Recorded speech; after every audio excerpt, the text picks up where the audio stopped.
मैं हूं गौरव श्रीवास्तव। तो चलिए बुलेटिन की शुरुआत करते हैं और सबसे पहले नजर डालते हैं इस वक्त की हेडलाइंस पर।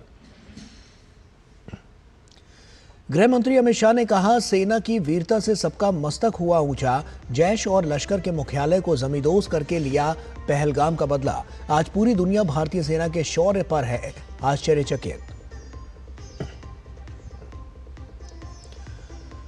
ऑपरेशन सिंदूर की सफलता और आतंकवाद के खिलाफ भारत की जीरो टॉलरेंस नीति का संदेश दुनिया में देंगी सांसदों की 7 टीमें। सर्वदलीय प्रतिनिधि मंडल में शामिल होने पर शशि थरूर, सुप्रिया सुले, संजय झा, श्रीकांत शिंदे समेत सभी ने जताया पीएम मोदी का आभार।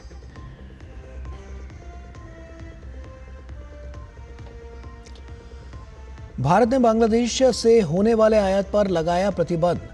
बांग्लादेशी सामान का भारत के किसी भी लैंड पोर्ट से अब नहीं होगा आयात। इसरो अपना 101वां मिशन लॉन्च करने के लिए है तैयार। श्रीहरिकोटा अंतरिक्ष केंद्र से सुबह 5:59 पर EOS-09 उपग्रह का होगा प्रक्षेपण। उपग्रह कृषि, वानिकी और आपदा प्रबंधन में करेगा मदद।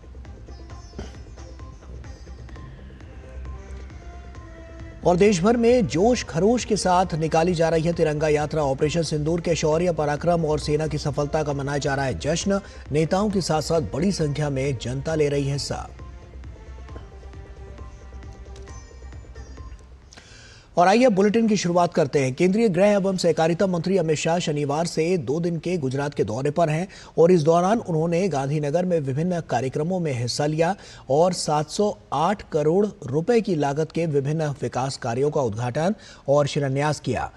कार्यक्रम के दौरान गृह मंत्री ने ऑपरेशन सिंदूर की सफलता का श्रेय प्रधानमंत्री मोदी को देते हुए कहा कि प्रधानमंत्री ने देश को सुरक्षित करने का काम किया है। 2014 में जब मोदी जी प्रधानमंत्री बने, उसके पहले सालों से आए दिन देश भर में आतंकी हमले होते थे। पाकिस्तान से आतंकवादी आते थे और हमारे जवानों को, हमारी जनता को मारकर चले जाते, बम धमाके करते थे, कई प्रकार के षड्यंत्र करते थे, मगर कोई जवाब नहीं दिया। नरेंद्र मोदी जी ने जब से शपथ ली तब से 3 बड़े हमले हुए। मोदी जी ने हर हमले का जवाब इतनी मक्कमता से दिया है कि आज पूरी दुनिया आश्चर्यचकित होकर देख रही है और पाकिस्तान भयभीत होकर उसका अनुभव कर रहा है। और वहीं गृह मंत्री अमित शाह ने कहा कि प्रधानमंत्री मोदी के नेतृत्व में भारत पर हुए हमले का करारा जवाब दिया गया है। पहलगाम हमले को लेकर अपना वादा पूरा करते हुए प्रधानमंत्री मोदी के नेतृत्व में आतंक के ठिकाने को मिट्टी में मिला दिया गया। जब उरी में हमला हुआ, सर्जिकल स्ट्राइक कर एक प्रतीकात्मक जवाब दिया गया। पुलवामा में हमला हुआ, एयर स्ट्राइक कर चेतावनी दी गई, मगर ये सुधरे नहीं। पहलगाम में हमला किया, इस बार ऑपरेशन सिंदूर से उनके हेडक्वार्टर्स को नेस्त नाबूद कर दिया। और दुनिया भर के सुरक्षा से जुड़े हुए पंडित ऑपरेशन सिंदूर का जब एनालिसिस करने लगते हैं तो आश्चर्यचकित हो जाते हैं। मित्रों, आज मैं बड़े गर्व से कहने आया हूं, पहलगाम के हमले का बदला जैसे मोहम्मद और लश्कर तोयबा के हेडक्वार्टर को जमीन दोस्त कर मिट्टी में मिलाकर। और गृह मंत्री अमित शाह ने कहा कि पाकिस्तान एटम बम की धमकी देकर डराने की कोशिश करता था, लेकिन भारतीय सेनाओं ने ईंट का जवाब पत्थर से दिया। और उन्होंने कहा कि आज पूरी दुनिया प्रधानमंत्री मोदी की दृढ़ राजनीतिक इच्छा शक्ति की प्रशंसा कर रही है। पहली बार आजादी के बाद भारत की सेना ने 100 किलोमीटर अंदर जाकर पाकिस्तानी कैंप्स आतंकवादियों के कैंप्स को ध्वस्त करने का काम किया। और जो डराते थे कि हमारे पास एटम बम है, उनको लगता था उनकी धमकियों से डर जाएंगे, परंतु ऐसा नहीं हुआ। हमारे वायुसेना, थल सेना, जल सेना, तीनों सेनाओं ने ईंट का जवाब पत्थर से देने का काम किया। और मित्रों, आज पूरी दुनिया हमारी सेनाओं की मारक क्षमता की सटीकता, हमारी सेना के संयम और हमारे प्रधानमंत्री नरेंद्र मोदी जी की दृढ़ राजनीतिक इच्छा शक्ति की पूरी पूरी प्रशंसा आज पूरी दुनिया कर। पाकिस्तान अब उस सच्चाई को स्वीकार कर रहा है जिसे वो अब तक झुठलाता रहा था। ऑपरेशन सिंदूर के जरिए भारत ने जो जवाबी कार्रवाई की उसे अब खुद पाकिस्तानी प्रधानमंत्री शहबाज शरीफ ने सार्वजनिक रूप से कबूल किया है। उन्होंने माना है कि भारत के मिसाइल हमले में नूर खान एयरबेस समेत कई अहम ठिकाने तबाह हो गए और ये वही पाकिस्तान है जो कुछ दिन पहले तक नुकसान से इनकार कर रहा था और अपने लोगों के बीच फर्जी जीत का जश्न मना रहा था। ऑपरेशन सिंदूर पर पाकिस्तान का कबूलनामा। ऑपरेशन सिंदूर के दौरान 10 मई की रात पाकिस्तान के लिए सबसे खौफनाक रात थी। आधी रात को भारत ने रावलपिंडी के नूर खान समेत कई एयरबेस तबाह कर दी। हालांकि जब पाकिस्तान के एयरबेस पर भारत की मिसाइलें बरस रही थी तो इस्लामाबाद में बैठे आला कमानों का हाल हलकान था। इसका खुलासा अब खुद पाकिस्तान के प्रधानमंत्री शहबाज शरीफ ने किया है। पहले तो पाकिस्तान ये स्वीकार नहीं कर रहा था कि उसको भारत के हमलों से कुछ नुकसान हुआ है, लेकिन बाद में आए बयान और सेना के जारी फुटेज से सब कुछ साफ हो गया। दरअसल पाकिस्तान के पीएम शहबाज शरीफ ने हाल ही में इस्लामाबाद में आयोजित एक कार्यक्रम में 10 मई की रात का जिक्र किया, जिसका वीडियो सोशल मीडिया पर तेजी से वायरल हो रहा है। हम शहबाज शरीफ की वो बातें आपको सुनाएंगे, लेकिन उससे पहले भारत की पराक्रमी सेना ने स्पष्ट कर दिया था कि उसने पाकिस्तान के कई एयरबेस को अपने मिसाइल से तबाह कर दिया, जिसमें रावलपिंडी का नूर खान एयरबेस भी शामिल था। Now being shown to you on the screen. In fact, two of them. This is the strike on the Noor Khan Air Base, and you can see the effect. I'm sure most of you have seen the video. I have also picked it up from your sources only. इस बीच भाजपा नेता अमित मालवीय ने भी शरीफ के इस कबूलनामे का जिक्र करते हुए ट्वीट किया और कहा कि इस तरह की कॉल ऑपरेशन सिंदूर की सटीकता और साहस को दर्शाती है। एक्स पर एक पोस्ट साझा करते हुए मालवीय ने कहा कि पाकिस्तान के प्रधानमंत्री शहबाज शरीफ ने खुद स्वीकार किया है कि जनरल आसिम मुनीर ने उन्हें रात 2:30 बजे फोन करके बताया कि भारत ने नूर खान एयरबेस और कई अन्य स्थानों पर बमबारी की है। इसे समझें, प्रधानमंत्री को आधी रात को पाकिस्तान के अंदर हमलों की खबर के साथ जगाया गया। ये ऑपरेशन सिंदूर के पैमाने, सटीकता और साहस के बारे में बहुत कुछ बताता है। सबसे अहम एयरबेस है नूर खान। नूर खान एयरबेस पाकिस्तान की राजधानी इस्लामाबाद और रावलपिंडी के पास स्थित है।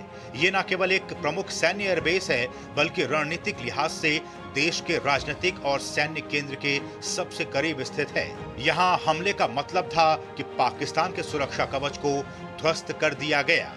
नूर खान एयरबेस से ही पाकिस्तान की वायुसेना अपने फाइटर जेट्स में ईंधन भरती है, विमानों की मरम्मत होती है।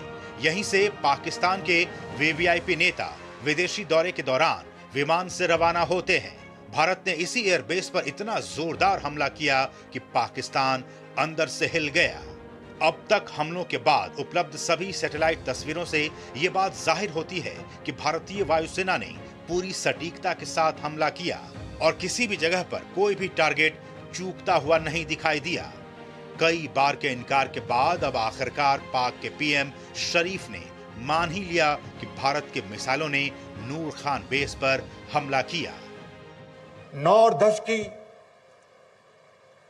दरमियानी रात में तकरीबन 2:30 बजे शिपा सलार जनरल सईद आसिफ मुनीर ने मुझे सिक्योर फोन पे मुझे बताया कि वज़ीर-ए-आज़म साहब, हिंदुस्तान ने अपने बैलिस्टिक मिसाइल अभी लॉन्च किए हैं, एक नूर खान एयरपोर्ट पे गिरा है और कुछ और दूसरे इलाकों में गिरे हैं। गौरतलब है कि नूर खान एयरबेस पर हमला भारत की ओर से किया गया सिर्फ एक सैन्य हमला नहीं था। इसे पाकिस्तान की रक्षा नीति, खुफिया तंत्र, अंतर्राष्ट्रीय छवि और आंतरिक मनोबल पर एक बहुआयामी आघात के तौर पर देखना चाहिए। भारत की ओर से किए गए इन हमलों ने पाकिस्तान को सैन्य ही नहीं बल्कि कूटनीतिक और राजनीतिक तौर पर भी चोट पहुंचाने का काम किया। Bureau report, DD news.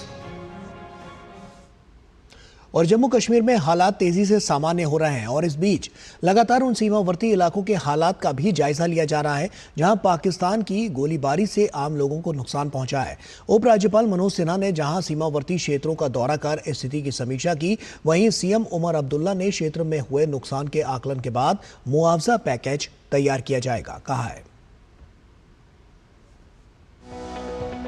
Jammu Kashmir के सीमावर्ती क्षेत्र में सीमा पार से हुई गोलीबारी में आम नागरिकों को हुए नुकसान और सरकार द्वारा लोगों को दी जा रही मदद तथा सुरक्षा स्थिति का आकलन करने के लिए उपराज्यपाल मनोज सिन्हा ने कुपवाड़ा के तंगधार सेक्टर में सीमा क्षेत्र का दौरा किया। उपराज्यपाल ने स्थानीय लोगों से बातचीत कर उनकी समस्याएं सुनी और सरकार की ओर से मिल रही मदद के बारे में जानकारी ली। उपराज्यपाल ने कहा कि गोलाबारी से प्रभावित निवासियों के पुनर्वास के लिए एक व्यापक योजना तैयार की जाएगी। एडवर्सरी के द्वारा जो सेलिंग हुई है उससे काफी लोगों के घर और कमर्शियल प्रॉपर्टी डैमेज हुई है। आज प्रशासन के अपने सीनियर ऑफिसर के साथ मैंने उसको विजिट भी किया है, देखा है अपनी आंखों से, यहाँ के लोगों से इंटरेक्शन करके उनकी समस्याओं को समझने की कोशिश की है। एक तो प्रशासन के अपने साथियों का मैं बहुत आभारी हूँ जिन्होंने बहुत कठिन परिस्थिति में भी सदैव मौके पर डटे रहे और आवाम को कोई कठिनाई न हो, इसका उन्होंने भरपूर प्रयास किया। प्रशासन ने आकलन कर लिया है और उस आकलन के आधार पर जो अविलंब सहायता दी जा सकती थी वो दे दी गई है। आम लोगों से मिलने के बाद उपराज्यपाल ने सेना के जवानों से भी मुलाकात की। उन्होंने जवानों की वीरता, पराक्रम और मां भारती के प्रति समर्पण को नमन किया। इस बीच मुख्यमंत्री उमर अब्दुल्ला ने कहा कि सीमा क्षेत्र में पाकिस्तान की गोलीबारी में आम लोगों को हुए नुकसान का आकलन किया जा रहा है और रिपोर्ट के आधार पर मुआवजा पैकेज तैयार किया जाएगा और जरूरत पड़ने पर केंद्र सरकार से मदद भी मांगी जाएगी। फिलहाल जो नुकसान हुआ है उसका मुआयना किया जा रहा है, उसकी असेसमेंट की जा रही है। डैमेज असेसमेंट रिपोर्ट हमारे पास आ जाए तो फिर उनके लिए जो कॉम्पनसेशन का पैकेज हमें तैयार करना होगा वो हम कर लेंगे। जो हम खुद अपने हाथों से कर सकेंगे कर लेंगे, जो बाकी हमें मरकज की मदद की जरूरत होगी हम मरकज से मांग लेंगे। मुख्यमंत्री उमर अब्दुल्ला ने कहा कि फिलहाल वे अमरनाथ यात्रा पर ध्यान केंद्रित कर रहे हैं ताकि ये बिना किसी दुर्घटना के संपन्न हो और सभी यात्री सुरक्षित और स्वस्थ रहें। उधर क्षेत्र में संदिग्ध आतंकी गतिविधियों के खिलाफ कार्रवाई भी जारी है। SIA ने सोपोर, बारामूला, हंडवाड़ा, गंदरबल और श्रीनगर के कई इलाकों में छापा मारा। इससे पहले 11 मई को SIA ने दक्षिण कश्मीर में 20 स्थानों पर छापे मारे थे। ब्यूरो इनपुट के साथ अश्विनी मिश्र की रिपोर्ट, DD न्यूज। ऑपरेशन सिंदूर में भारतीय सेना के पराक्रम का देश भर से परिचय कराने के लिए तिरंगा यात्राओं का सिलसिला जारी है। तमाम राज्यों के विभिन्न शहरों में बड़ी बड़ी तिरंगा यात्राएं निकाली जा रही हैं, जिसमें बहुत बड़ी संख्या में आम लोग शामिल हो रहे हैं। तिरंगा यात्रा को लेकर लोगों का जोश देखते ही बन रहा है।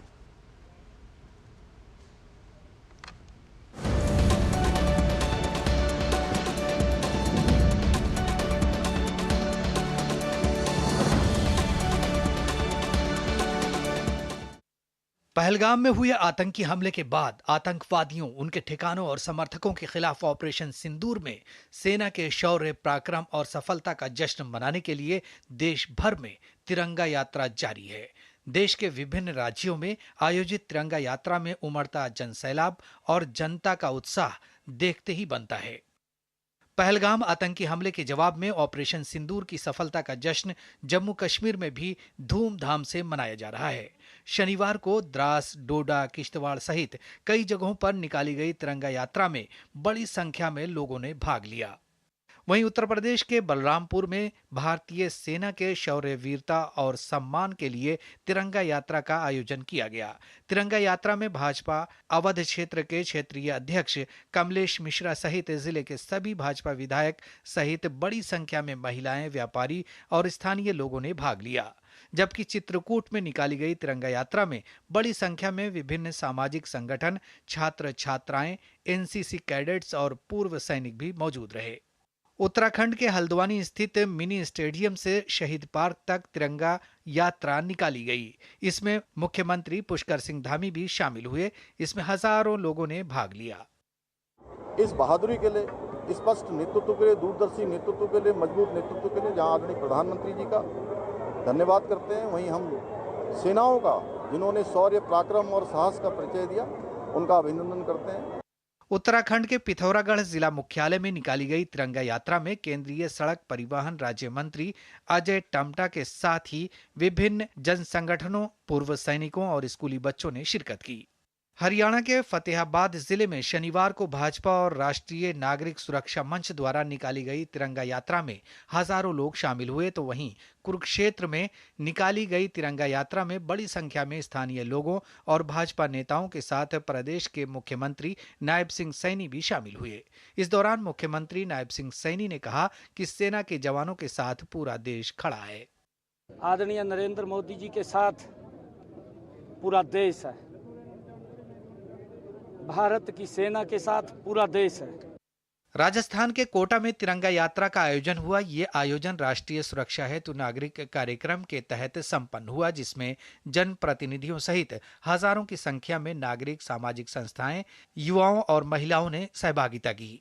गुजरात के अहमदाबाद में मुख्यमंत्री भूपेंद्र पटेल ने अन्य भाजपा कार्यकर्ताओं के साथ भारतीय सशस्त्र सेनाओं और ऑपरेशन सिंदूर के सम्मान में तिरंगा शौर्य सम्मान यात्रा का नेतृत्व किया।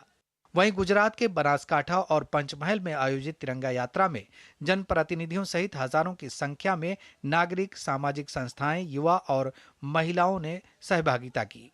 ऑपरेशन सिंदूर में भारतीय सेना ने पाकिस्तान में घुस के जो प्रहार किया है और इनके हमलों को जो नष्ट किया है, इसके बारे में सैनिकों का उत्साह और उनको बल बढ़ाने के लिए एक यात्रा का भव्य आयोजन किया है। हमने जो इंडिया के जो वीर सैनिक है उनको हम पूरा सपोर्ट करते हैं। उस हिसाब से जो इंडिया भर में और पूरे देश भर में जो प्रशंसा की जा रही है, उस हिसाब से हम व्यारा के अंदर पूरे तिरंगा यात्रा कर रहे हैं। पूरे गांव की, आजू बाजू के सारे लोग यहाँ जमा होकर इसका खुशी का इजहार कर रहे हैं।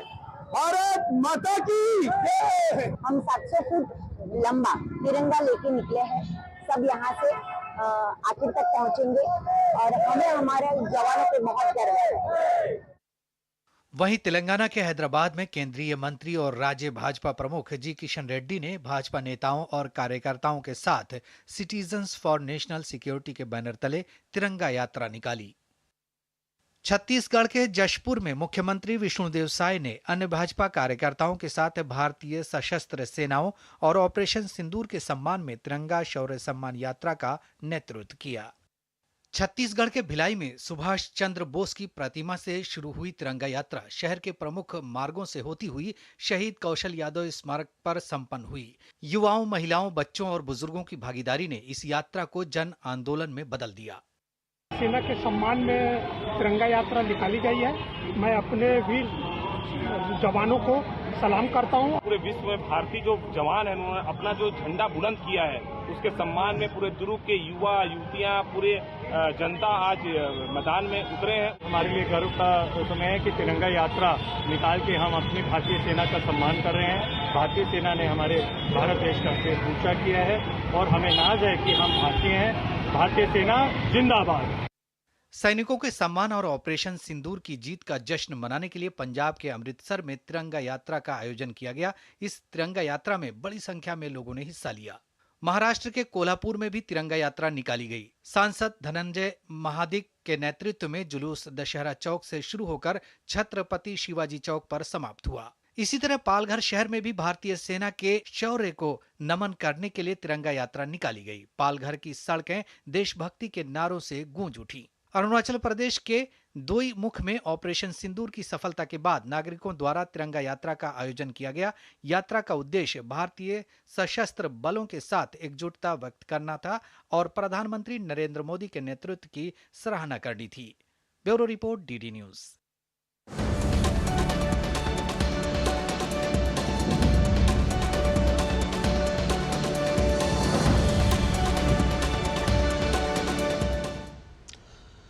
और वहीं उपराष्ट्रपति जगदीप धनखड़ ने दिल्ली के भारत मंडपम में जयपुरिया इंस्टीट्यूट ऑफ मैनेजमेंट के दीक्षांत समारोह में भारतीय सेना के ऑपरेशन सिंदूर की सराहना करते हुए भारत के सशस्त्र बलों की सराहना की।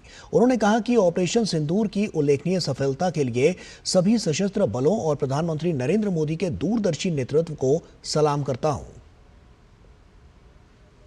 I must on this occasion, since I am addressing youth of the country in particular, my salutations to our armed forces and visionary leadership of Prime Minister Narendra Modi for remarkable success of ongoing Sindoor operation. No one is asking for proof now. No one is asking for it. The world has seen, acknowledged, and we have seen this saga, how that country is deeply engrossed in terrorism. When coffins are taken with armed forces and military power and political power accompanying, justice done by Bharat to Sindoor in sublimity. और वहीं भारत ने पहलगाम आतंकी हमले के मद्देनजर कूटनीतिक action लेते हुए पाकिस्तान समर्थित आतंकवाद को दुनिया के सामने बेनकाब करने का फैसला लिया है और ऐसा करने के लिए भारत, ब्रिटेन और अमेरिका जैसे अपने प्रमुख पार्टनर देशों में एक ऑल पार्टी डेलीगेशन भेजेगा। भारत ऐसे कुल 7 देशों में आपको बता दें कि डेलीगेशन भेजेगा और इनमें कांग्रेस के शशि थरूर से लेकर एनसीपी से सुप्रिया सुले तक कई बड़े चेहरे शामिल होंगे। आतंक की फैक्ट्री, झूठ के बाजार का होगा पर्दाफाश। दुनिया सुनेगी भारत का सच। भारतीय डेलीगेशन पाकिस्तान को दुनिया में करेगा बेनकाब। दुनिया के हर मंच पर गूंजेगी भारत की आवाज। पहलगाम आतंकी हमले के बाद सीमा पार आतंकवाद के खिलाफ भारत की लड़ाई को अंतर्राष्ट्रीय स्तर पर और मजबूती देने के लिए देश की राजनीतिक पार्टियां एक साथ खड़ी हैं। ऑपरेशन सिंदूर की सफलता के बाद भारत सरकार ने एक बड़ा कूटनीतिक कदम उठाते हुए 7 सर्वदलीय प्रतिनिधि मंडलों को इस महीने के अंत में संयुक्त राष्ट्र सुरक्षा परिषद के सदस्यों सहित प्रमुख साझेदार देशों में भेजने का फैसला किया है। सर्वदलीय प्रतिनिधि मंडल आतंकवाद के सभी रूपों और अभिव्यक्तियों से निपटने के लिए भारत की राष्ट्रीय सहमति और दृढ़ दृष्टिकोण को सामने रखेगा। ये दुनिया के सामने आतंकवाद के खिलाफ जीरो टॉलरेंस के मजबूत संदेश को आगे बढ़ाएगा। विभिन्न दलों के सांसद, प्रमुख राजनीतिक हस्तियां और प्रतिष्ठित राजनयिक प्रत्येक प्रतिनिधि मंडल का हिस्सा होंगे। कांग्रेस से शशि थरूर, भाजपा से रविशंकर प्रसाद, जदयू से संजय कुमार झा, भाजपा से बैजयंत पांडा, डीएमके से कनिमोझी करुणानिधि, एनसीपी से सुप्रिया सुले, शिवसेना से श्रीकांत एकनाथ शिंदे 7 प्रतिनिधि मंडलों का नेतृत्व करेंगे और पूरी दुनिया को पाकिस्तान का कच्चा चिट्ठा बताएंगे। संसदीय कार्य मंत्री किरेन रिजिजू ने प्रतिनिधि मंडल के गठन की जानकारी देते हुए एक्स पर लिखा, सबसे अहम पलों में भारत एकजुट खड़ा होता है। 7 सर्वदलीय प्रतिनिधि मंडल जल्द ही प्रमुख साझेदार देशों का दौरा करेंगे और आतंकवाद के प्रति जीरो टॉलरेंस का हमारा साझा संदेश वहां ले जाएंगे। ये राजनीति से ऊपर और मतभेदों से परे राष्ट्रीय एकता का शक्तिशाली प्रतीक है। जहां कांग्रेस सांसद शशि थरूर ने प्रतिक्रिया देते हुए एक्स पर लिखा, मैं हाल की घटनाओं पर हमारे राष्ट्र का दृष्टिकोण प्रस्तुत करने के लिए 5 प्रमुख राजधानियों में एक सर्वदलीय प्रतिनिधि मंडल का नेतृत्व करने के लिए भारत सरकार के निमंत्रण से सम्मानित महसूस कर रहा हूं। जब राष्ट्रीय हित शामिल हो और मेरी सेवाओं की आवश्यकता हो तो मैं पीछे नहीं रहूंगा। जय हिंद। वहीं एनसीपी सांसद सुप्रिया सुले ने भी एक्स पर वैश्विक मंच पर भारत का प्रतिनिधित्व करने वाले सर्वदलीय प्रतिनिधि मंडल में शामिल होने पर खुद को सम्मानित बताते हुए पीएम मोदी का आभार जताया। भाजपा नेता और सांसद रविशंकर प्रसाद ने सर्वदलीय प्रतिनिधि मंडल के गठन को प्रधानमंत्री की दूरगामी सोच का प्रमाण बताया, तो जेडीयू सांसद संजय कुमार झा ने कहा कि जब भी देश की सुरक्षा की बात आती है तो देश एकता के साथ खड़ा रहता है। बहुत अनुग्रहित हूं माननीय प्रधानमंत्री जी का, जो सांसदों का डेलीगेशन जा रहा है उसमें एक डेलीगेशन को लीड करने के लिए उन्होंने मुझे चुना है। और एक हमारे प्रधानमंत्री की बहुत विशेष सोच है जो बताना ज़रूरी है कि जो 7 डेलीगेशन चुने गए हैं उसमें कई डेलीगेशन के नेता विपक्ष के लोग हैं। ये बहुत बड़ी सोच है। ऑल पार्टी के हर एक जो मेंबर हैं उनको भेजा जा रहा है दुनिया भर में, खास करके बताने के लिए कि ये दुनिया में जहां भी टेररिज्म और टेररिस्ट एक्टिविटी हुआ है उसका जड़ पाकिस्तान में है। कोई न कोई कनेक्शन पाकिस्तान में मिल जाएगा, कहीं भी दुनिया में हुआ हो। इन सभी अनुभवी सांसदों की अगुवाई में प्रतिनिधिमंडल अंतर्राष्ट्रीय मंचों पर पाकिस्तान के झूठ को तो बेनकाब करेगा ही, साथ ही वैश्विक मंच पर आतंकवाद को लेकर भारत की जीरो टॉलरेंस नीति को मजबूती से सामने रखेगा। मोदी सरकार की सख्त और असरदार कूटनीति ने पहले ही दुनिया में भारत की आवाज को मजबूत किया है। Bureau report, DD news. और वहीं आतंकवाद के खिलाफ पाकिस्तान की सरकार को बेनकाब करने के लिए विभिन्न राजनीतिक दलों के सांसदों के 7 प्रतिनिधिमंडल अमेरिका, ब्रिटेन, यूएई जैसे देशों की यात्रा पर जाएंगे और इस दौरान सांसद ऑपरेशन सिंदूर की कामयाबी और आतंकवाद पर दुनिया भर में चर्चा करेंगे। बैजयंत पांडा के नेतृत्व में निशिकांत दुबे के साथ सांसदों का प्रतिनिधिमंडल सऊदी अरब, कुवैत, बहरीन और अल्जीरिया की यात्रा पर जाएगा। पूर्व केंद्रीय मंत्री और भाजपा सांसद रविशंकर प्रसाद के नेतृत्व में प्रतिनिधिमंडल यूनाइटेड किंगडम, फ्रांस, जर्मनी, यूरोपीय संघ, इटली और डेनमार्क की यात्रा करेगा। जेडीयू सांसद संजय कुमार झा के नेतृत्व में भाजपा सांसद अपराजिता सारंगी के साथ सांसदों का प्रतिनिधिमंडल इंडोनेशिया, मलेशिया, कोरिया गणराज्य, जापान और सिंगापुर की यात्रा करेगा। शिवसेना सांसद श्रीकांत एकनाथ शिंदे के नेतृत्व में सांसदों का प्रतिनिधिमंडल संयुक्त अरब अमीरात, लाइबेरिया, कांगो और सियरा लियोन की यात्रा पर जाएगा। कांग्रेस सांसद शशि थरूर के नेतृत्व में सांसदों का प्रतिनिधिमंडल अमेरिका, पनामा, गुयाना, ब्राजील और कोलंबिया की यात्रा करेगा। डीएमके सांसद कनिमोझी के नेतृत्व में सांसदों का प्रतिनिधिमंडल स्पेन, ग्रीस, स्लोवेनिया, लातविया और रूस की यात्रा पर जाएगा। वहीं एनसीपी सांसद सुप्रिया सुले के नेतृत्व में भाजपा सांसद राजीव प्रताप रूढ़ी के साथ सांसदों का प्रतिनिधिमंडल मिस्र, कतर, इथियोपिया और दक्षिण अफ्रीका की यात्रा करेगा।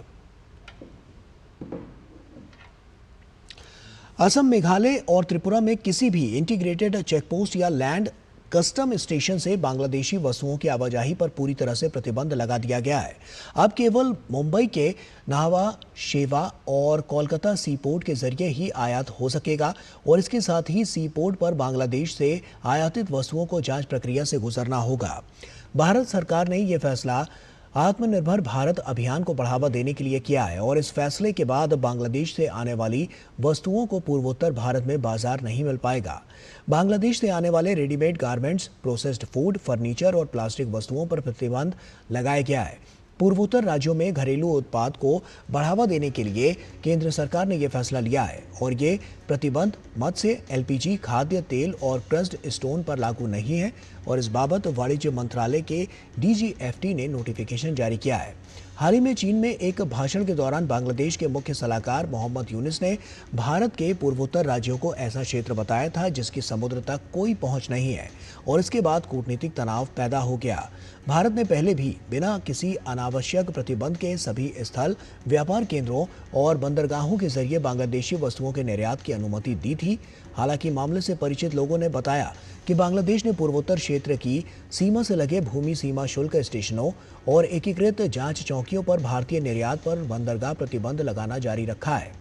भारत ने इस मुद्दे को ढाका के समक्ष उठाया था, लेकिन कोई सकारात्मक प्रतिक्रिया नहीं मिली और इसके अलावा बांग्लादेश ने 13 अप्रैल से भारत से बंदरगाहों के जरिए धागे का निर्यात बंद कर दिया था।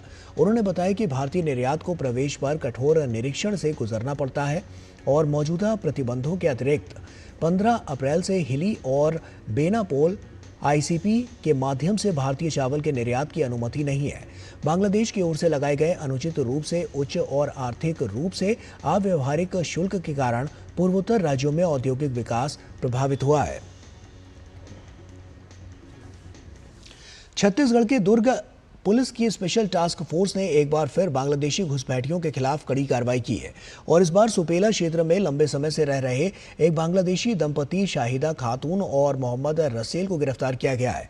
दोनों पिछले 8 साल से नाम बदलकर किराए के मकान में रह रहे थे और इससे पहले 2020 में भी इन पर विदेशी अधिनियम के तहत कार्रवाई हो चुकी है। एसएसपी विजय अग्रवाल ने बताया है कि ये दंपति 2009 में बांग्लादेश के जसौर जिले के रघुनाथपुर से भारत आए थे।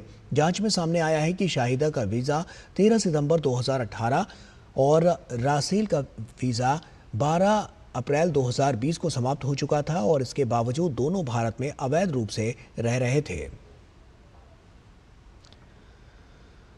और हरियाणा से एक अहम खबर सामने आई है। देश के खिलाफ जासूसी करने के आरोप में एक के बाद एक कई गिरफ्तारियां हुई हैं। सेना की खुफिया जानकारी पाक को भेजने वाले एक शख्स को हरियाणा से गिरफ्तार किया गया। वहीं हरियाणा में पाकिस्तानी जासूस नोमान इलाही को गिरफ्तार किया गया है। नोमान इलाही को श्रीनगर में सेना की गतिविधियों का वीडियो बनाकर आईएसआई को भेजने का काम सौंपा गया था। पूछताछ में सामने आया है कि उनके निशाने पर दिल्ली से जम्मू जाने वाली ट्रेन भी थी और इसके साथ ही हरियाणा पुलिस और केंद्रीय जांच एजेंसियों ने एक बड़ी सफलता हासिल हुई है। हरियाणा नूंह जिले से एक ऐसे शख्स को गिरफ्तार किया गया है जो दुश्मन देश पाकिस्तान के लिए जासूसी कर रहा था। आरोपी अरमान व्हाट्सएप के माध्यम से देश की सैन्य गतिविधियों को पाकिस्तान भेजता था। आरोपी के विरुद्ध देशद्रोह से जुड़ी धाराओं के तहत केस दर्ज किया गया है। मामले में जांच कर रही टीम आरोपी से पूछताछ कर जानने का प्रयास कर रही है कि उसके पीछे कौन सा नेटवर्क सक्रिय है, वो किसके संपर्क में था और क्या उसके अलावा और लोग भी इस रैकेट का हिस्सा हैं। उधर पाकिस्तान के लिए जासूसी करने के आरोप में हिसार निवासी यूट्यूबर ज्योति मल्होत्रा को भी गिरफ्तार किया गया है। ज्योति को कोर्ट में पेश किया गया जहां 5 दिन की रिमांड मिली है। वहीं ज्योति के खिलाफ हिसार की सिविल लाइन थाने में मामला दर्ज किया गया। हिसार पुलिस के मुताबिक ज्योति पाकिस्तान की खुफिया एजेंसियों के संपर्क में थी और सोशल मीडिया के माध्यम से खुफिया जानकारियां भेज रही थी। ज्योति 4 बार पाकिस्तान की यात्रा कर चुकी है और जिसके कारण भारत की सुरक्षा एजेंसियों की नज़र उसके ऊपर थी। जानकारी के मुताबिक 2023 में ज्योति कमीशन के जरिए पाकिस्तान वीज़ा लेकर गई थी, जहां पाक हाई कमीशन के कर्मचारी के संपर्क में आ गई।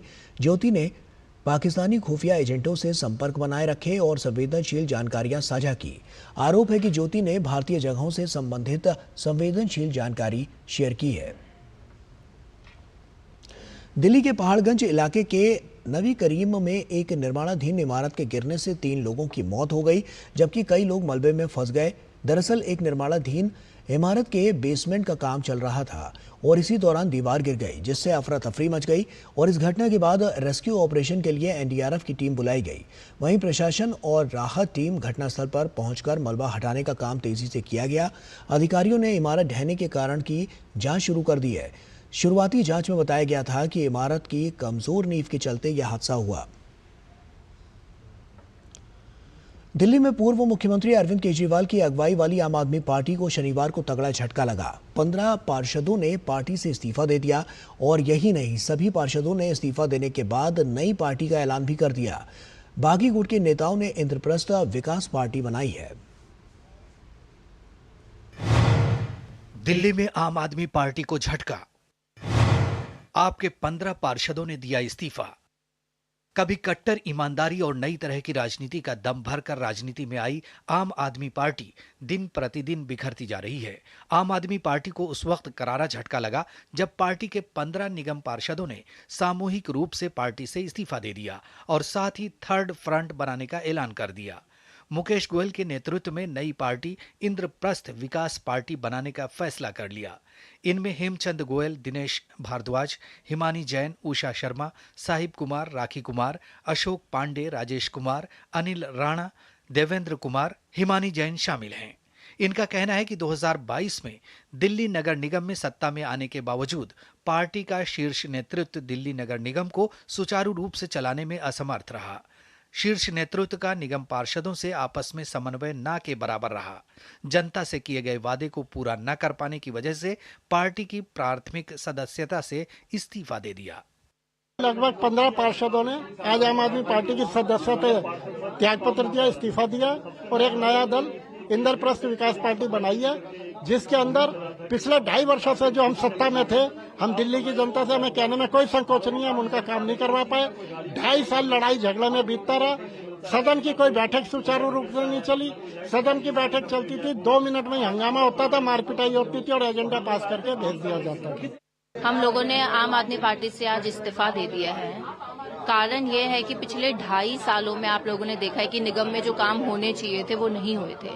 हम लोग सत्ता में थे फिर भी नहीं हो पा रहे थे काम, क्योंकि सिर्फ लड़ाई झगड़े और इन सब चीजों में अगर दिमाग रहेगा और मेन मोटिव ये रहेगा तो दिल्ली की जनता की हम कैसे काम करेंगे, जो हमने उनको वादे करे हैं वो कैसे पूरा करेंगे। और हमारा मेन ये मोटिव है, हमें कोई फर्क नहीं पड़ता कौन सी पार्टी है, जो पार्टी दिल्ली की जनता की हित में होगी हम उनकी चीजों को उनका सहयोग करेंगे और उनको हम समर्थन देंगे। वहीं भारतीय जनता पार्टी ने आम आदमी पार्टी के अस्तित्व पर ही सवाल खड़ा कर दिया है।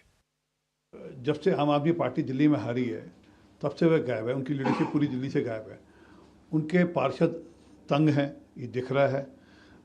उनके पार्षद को दिशा नहीं मिल रही, इसलिए वह पार्टी छोड़कर अपनी अलग से पार्टी बना रहे हैं, ये उनका फैसला है। परंतु एक बात तय है कि आम आदमी पार्टी का अस्तित्व हाथ दिल्ली से खत्म हो रहा है। दिल्ली में जब से भारतीय जनता पार्टी की ट्रिपल इंजन की सरकार बनी है, तब से आप संयोजक अरविंद केजरीवाल नजर नहीं आ रहे हैं। 1 दशक पहले कट्टर राजनीति का दम भरकर प्रचंड बहुमत से दिल्ली में सरकार चलाने की शुरुआत करने वाली आम आदमी पार्टी से जुड़े संस्थापक सदस्य पहले ही किनारे हो गए थे। अब धीरे धीरे नेता कार्यकर्ता भी साथ छोड़ते जा रहे हैं। गिरीश निशाना के साथ ब्यूरो रिपोर्ट, टीडी न्यूज। वर्तमान युग तकनीक का युग है, जहां सोशल मीडिया, यूट्यूब पर ढेरों जानकारी है, रिसर्च है, पाठ्यक्रम है। कंप्यूटर तकनीक के सहारे परिवहन से लेकर लेन देन है। लेकिन तकनीकी के इस दौर में खतरे भी कम नहीं है। आए दिन साइबर ठगी जैसे मामले सामने आते रहते हैं। ऐसे ही साइबर अपराध से स्कूली बच्चों को अवगत कराने के लिए DPS RK पुरम ने जागरूकता अभियान चलाया है, जिसका नाम दिया गया है DJX 2025। देखते हैं धीरज कुमार की इस खास रिपोर्ट में।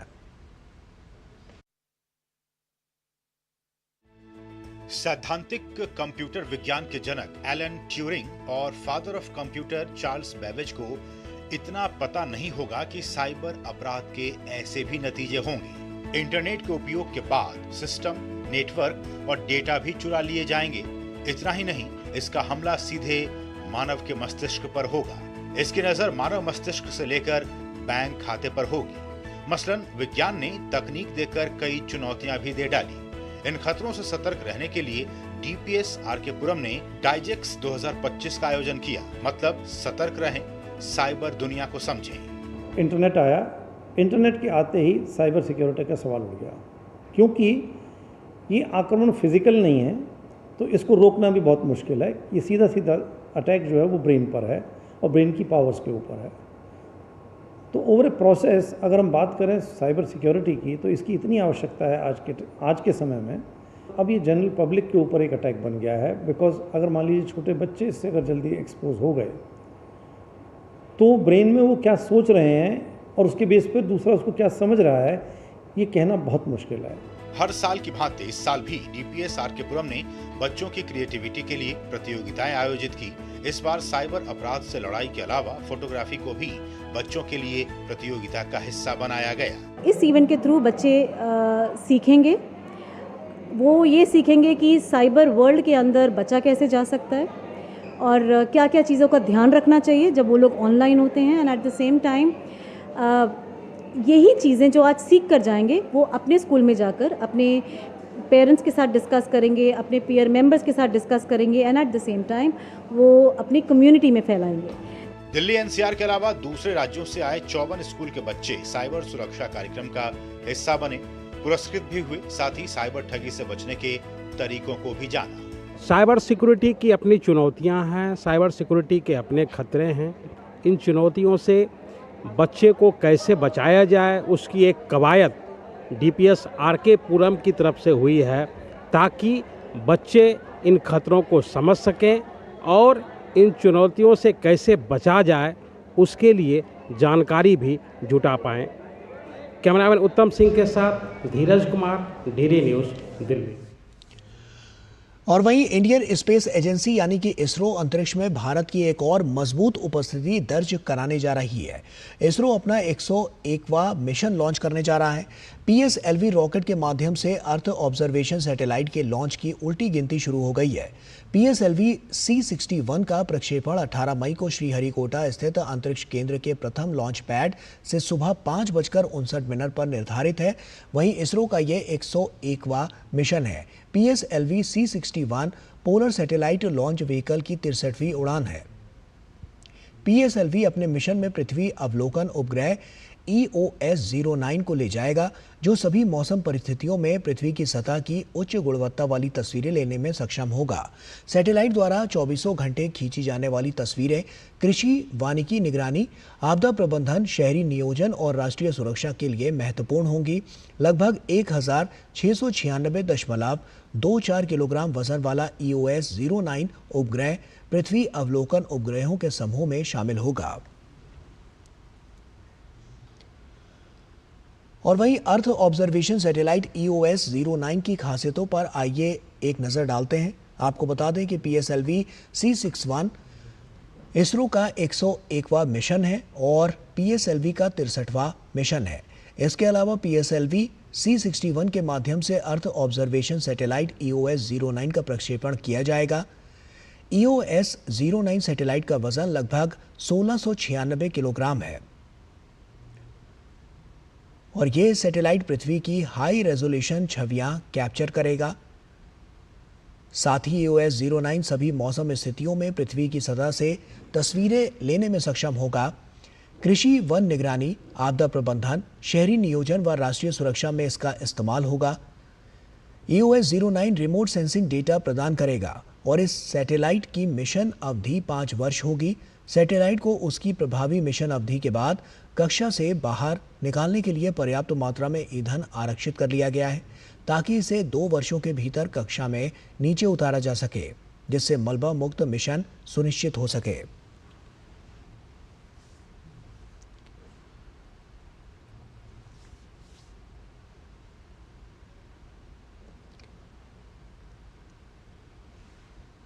केंद्रीय मंत्री शिवराज सिंह चौहान ने गुवाहाटी में पंचायत एवं ग्रामीण विकास विभाग और कृषि विभाग द्वारा आयोजित एक कार्यक्रमों में शिरकत की और इस मौके पर प्रधानमंत्री आवास योजना ग्रामीण के तहत 55,000 घरों का उद्घाटन किया गया। साथ ही लखीमी मिस्त्री पहल की शुरुआत भी की गई और इस अवसर पर असम में अतिरिक्त 3.76 लाख घरों के निर्माण को भी मंजूरी दी गई।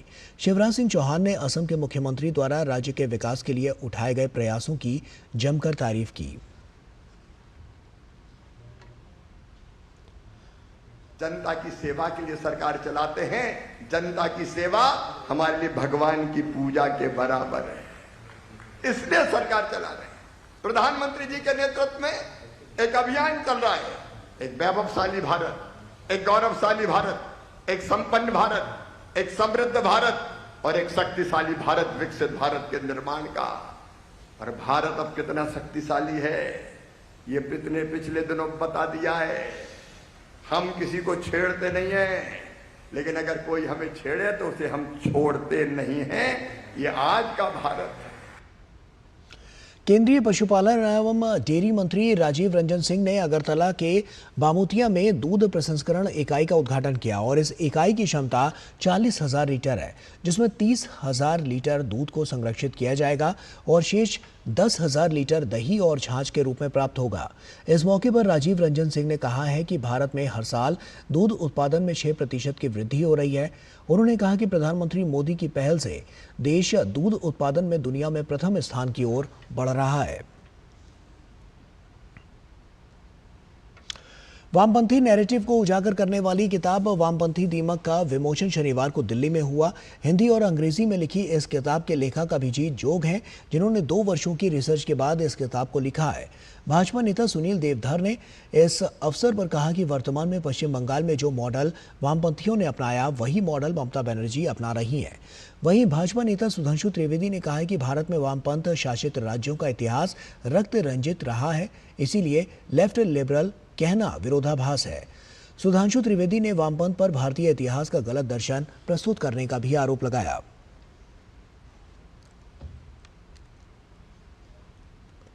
ये जो टर्माइट की बात की गई, टर्माइट क्या होता है? दिखने में तो लगता है कि ये लकड़ी बहुत अच्छी है, अंदर से वो खोखली हो रही होती है। मगर इसकी शुरुआत कहाँ से होती है? एक छलावरण से होती है। वो छलावरण डेफिनेशन से ही शुरू हो जाता है। आप सबने वर्ड सुना होगा लेफ्ट लिबरल। एक कम्युनिस्ट कंट्री बताइए जो लिबरल हो। यहां तक कि लोकतंत्र प्रक्रिया के द्वारा भी जो लोग सत्ता में आ जाते हैं, केरल, वेस्ट बंगाल और त्रिपुरा, 3 राज्यों में कम्युनिस्टों को सत्ता का मौका मिला। राजनैतिक हत्याएं इन्हीं राज्यों। और राजस्थान के जयपुर में आयोजित रविनाथ महाराज की पुण्यतिथि के कार्यक्रम में आरएसएस के सरसंघचालक डॉक्टर मोहन भागवत शामिल हुए। कार्यक्रम में राजस्थान की उप मुख्यमंत्री दिया कुमारी भी मौजूद रहीं। और वहीं इस अवसर पर कार्यक्रम को संबोधित करते हुए सरसंघ चालक ने कहा कि भारत में त्याग की परंपरा रही है। दुनिया तभी आपको सुनती है जब आपके पास शक्ति हो। भारत विश्व में शांति और सौहार्द के लिए कार्य कर रहा है।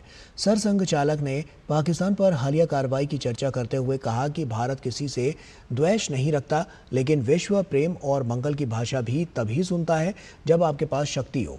विश्व कल्याण के लिए हमें शांति संपन्न होने की आवश्यकता है। सरसंघ चालक ने कहा कि दुनिया ने हमारी ताकत देखी है। भारत सब क्षेत्रों में प्रगति करेगा, करना ही चाहिए। भारत किसी की शत्रुता नहीं करता, लेकिन उसकी शत्रुता करने वाले अगर दुस्साहस करेंगे तो उनको पूरा सबक सिखाने की ताकत भी भारत रखेगा और रखनी चाहिए। शक्ति संपन्न जीवन होना चाहिए। दुर्बल कुछ भी नहीं कर सकता। सारे सत्य को शक्ति चाहिए। दुनिया बात को नहीं देखती, बात के पीछे की ताकत को देखती है। बात हमको वही करनी है, प्रेम की, शांति की, अहिंसा की, सत्य की, आदि आदि। परंतु जब तक दुनिया ये नहीं देखती कि ये केवल बात नहीं करते, उनके पास ये सब करवाने की ताकत है, तब तक दुनिया सुनेगी भी नहीं। और पश्चिम बंगाल के उत्तर 24 परगना जिले में भारत बांग्लादेश अंतर्राष्ट्रीय सीमा पर बीएसएफ ने सोने की तस्करी की कोशिश को नाकाम कर दिया। बीएसएफ ने 2 तस्करों को 10 सोने के बिस्कुटों के साथ रंगे हाथ गिरफ्तार किया। वहीं जब्त किए गए सोने का कुल वजन 1.167 किलोग्राम और अनुमानित कीमत 1 करोड़ 11 लाख रुपए है। और ये कार्रवाई 16 मई को उस समय की गई जब हाकिमपुर सीमा चौकी पर तैनात जवानों को सोने की तस्करी से जुड़ी एक पुख्ता जानकारी मिली। सूचना के आधार पर जवानों ने एक विशेष और सुनियोजित अभियान चलाया। 2 संदिग्ध व्यक्तियों की गतिविधि पर जवानों को शक हुआ। तलाशी के दौरान दोनों तस्करों से 10 सोने के बिस्किट बरामद हुए और एक अन्य कार्रवाई में जवानों ने 41 किलोग्राम गांजा भी जब्त किया, जिसको लेकर तस्कर भारत से बांग्लादेश में तस्करी करने की फिराक में थे। जब्त किए गए सोने व गांजे को संबंधित विभाग को सौंप दिया गया है। हरियाणा के कैथल के मस्तगढ़ गांव से 25 साल के युवक देवेंद्र सिंह को पाकिस्तान की खुफिया एजेंसी आईएसआई के लिए जासूसी करने के आरोप में गिरफ्तार किया गया है। पूरे मामले पर कैथल डीएसपी वीरभान ने बताया कि कैथल की जिला पुलिस को एक खुफिया जानकारी मिली थी। उस आधार पर स्पेशल डिटेक्टिव स्टाफ ने गांव मस्तगढ़ चीका का निवासी देवेंद्र पुत्र नरवाल सिंह को गिरफ्तार किया। वीरभान ने कहा कि आरोपी आईएसआई एजेंसी को भारत पाकिस्तान के बीच चल रहे विवाद की जानकारी देता था और समय समय पर पाकिस्तानी सेना और आईएसआई को ऑपरेशन सिंदूर के बारे में भी जानकारी देता था। हमारा स्पेशल डिटेक्टिव स्टाफ है, उसने देवेंद्र सन ऑफ नरवाल सिंह वासी गांव मस्तगढ़ चीका को हिरासत में लिया था और हिरासत में लेने के बाद उसे पूछताछ की गई और उस पूछताछ के दौरान उसने बताया कि वह मतलब पाकिस्तान खुफिया एजेंसी ISI के संपर्क में रहा है और उस एजेंसी को भारत और पाकिस्तान के बीच जो विवाद चल रहा है उसकी जानकारियाँ उपलब्ध कराता था और जो ऑपरेशन सिंदूर है उसकी जानकारियाँ भी मैं समय समय पर पाकिस्तानी सेना ISI को देता था। और वहीं ब्राजील दौरे पर पहुंचे केंद्रीय परिवहन मंत्री नितिन गडकरी ने साओ पाउलो में डायनेमिक भारतीय प्रवासियों के साथ बातचीत की। केंद्रीय मंत्री ने वैश्विक मंच पर भारत की उल्लेखनीय प्रगति, मजबूत आर्थिक विकास और विश्व स्तरीय बुनियादी ढांचे को लेकर अंतर्राष्ट्रीय साझेदारी और विस्तार के बारे में प्रवासियों भारतीयों के साथ चर्चा की। और इस दौरान उन्होंने प्रवासी भारतीयों के साथ जैव ईंधन, हरित हाइड्रोजन, स्वच्छ ऊर्जा और फ्लेक्स फ्यूल मोबिलिटी की अपार संभावनाओं के बारे में भी बात की। भारतीय मौसम विज्ञान विभाग के वैज्ञानिक डॉक्टर नरेश कुमार ने कहा है कि लगातार वेस्टर्न डिस्टर्बेंस आ रहे हैं और फिलहाल अफगानिस्तान में एक वेस्टर्न डिस्टर्बेंस सक्रिय है जिसका प्रभाव 1-2 दिन में दिखेगा और 20 से 22 मई के बीच हरियाणा, पंजाब और दिल्ली समेत पूरे उत्तर पश्चिम भारत में हल्की बारिश का अनुमान है।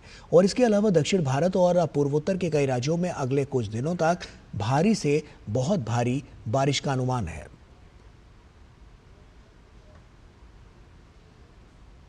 एक वेस्टर्न डिस्टर्बेंस है जो अप्रॉक्सीमेट आपका अफ़गानिस्तान या उस एरिया में है, तो जिसका प्रभाव अभी एक आधे दिन में स्टार्ट हो जाएगा। इसकी 19 को थोड़ा कम रह सकता है।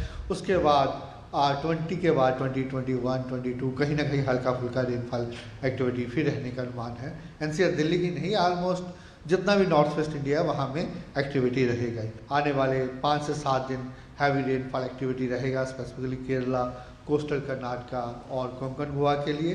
उसके बाद तमिलनाडु के लिए भी 3-4 दिन हैवी रेनफॉल एक्टिविटी रहने का अनुमान है। नॉर्थ ईस्ट इंडिया और सब Himalayan West Bengal continuous heavy rainfall spell चल रहा है। हैवी वेरी हैवी रेनफॉल आने वाले 5-7 दिन रहेगा। गुरिंदर चड्ढा मशहूर ब्रिटिश भारतीय फिल्म निर्माता जिन्हें बेंड इट लाइक बैकहम जैसी हिट फिल्मों के लिए जाना जाता है और इस बार कान फिल्म महोत्सव में अपनी नई फिल्म क्रिसमस कर्मा के साथ वो लौटी हैं और ये फिल्म चार्ल्स डिकेंस की क्रिसमस कैरल पर आधारित है। उन्होंने भारतीय सिनेमा के बढ़ते प्रभाव का जिक्र करते हुए कहा कि आज दुनिया भर में हम शानदार काम कर रहे हैं। गुरिंदर चड्ढा से DD न्यूज संवाददाता जय सिन्हा ने खास बातचीत की, देखिए।